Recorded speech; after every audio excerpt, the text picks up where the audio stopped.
আমরা যারা ম্যাকবুক বা ম্যাক মিনি ইউজ করি তারা স্টোরেজ নিয়ে একটা প্যারা খাই, কারণ অ্যাপলের যে এসএসডি প্রাইস আছে সেটা খুবই বেশি এক্সপেন্সিভ, যার কারণে অনেকে প্রিফার করে পোর্টেবল এসএসডি গুলা। আমি নিজে একটা ইউজ করি, এটা হলো সানডিস্কের এক্সট্রিম প্রো 1 TB এসএসডি, যাটার প্রাইস ছিল প্রায় 12,000 টাকা। এগুলো মোটামুটি এক্সপেন্সিভ। তারপরে আর যদি কেউ একটু কম ইউজ করতে চায় তাহলে এ ধরনের যে এসএসডি এনক্লোজার আছে সেগুলো ইউজ করতে পারে। এটা লাক্সারের একটা এসএসডি এনক্লোজার, যেটার প্রাইস পড়েছে আমার ডেলিভারি 400-800 টাকা। এটার সাথে একটা প্রোটেক্টিভ কেস আছে, পাশাপাশি হলো একটা C to C কেবল আছে, আর রয়েছে একটা কুলিং প্যাড।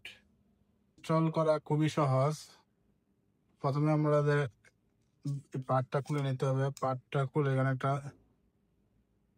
সুইচের মতো আছে প্লাস্টিকের, দেন হলো এটা টান দিয়ে খুলে নিব। দেন হলো আমাদের যে এসএসডি গুলো আছে ফুল সাইজের, আমাদের যে এসএসডিটা আছে ফুল সাইজের, এখানে পয়েন্ট টু পয়েন্ট মিলাইয়া দেন হলো ভিতর দিকে প্রেস করবো। প্রেস করলে একটা সাউন্ড হবে, তখন বুঝতে পারবেন যেটা লাগছে।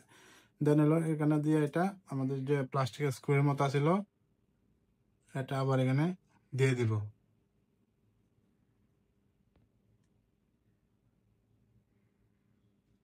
দেন হলো আমাদের যে কুলিং প্যাডটা আছে বা সিলিকন প্যাডটা আছে, এটা আমরা এসএসডি তে লাগাই দিব।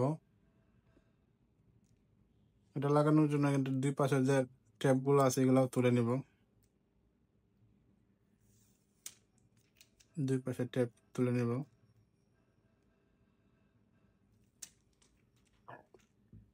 দুই পাশে ট্যাপ তুলে নিলে যে পাশে গাম আছে আপনার এই পাশটা আপনি এসএসডি তে লাগাই দেবেন।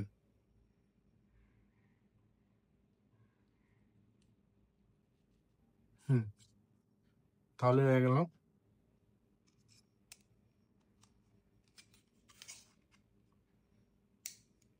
তো এখন আমরা এসএসডিটা ম্যাকবুকে লাগাই দেখবো স্পিড কতটুকু আসে, রিড এবং রাইট স্পিড কতটুকু আসে।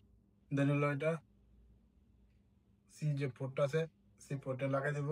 দেন হলো আমার ম্যাকবুকে যে সি পোর্ট আছে সেটাই লাগাই দেব। রিড স্পিড উঠেছে 888 MB এবং রাইট স্পিড হচ্ছে 970 MB মতো, যেটা আমার এক্সট্রিম প্রো এর মতো নেই স্পিড। এটা ভালো, খারাপ না।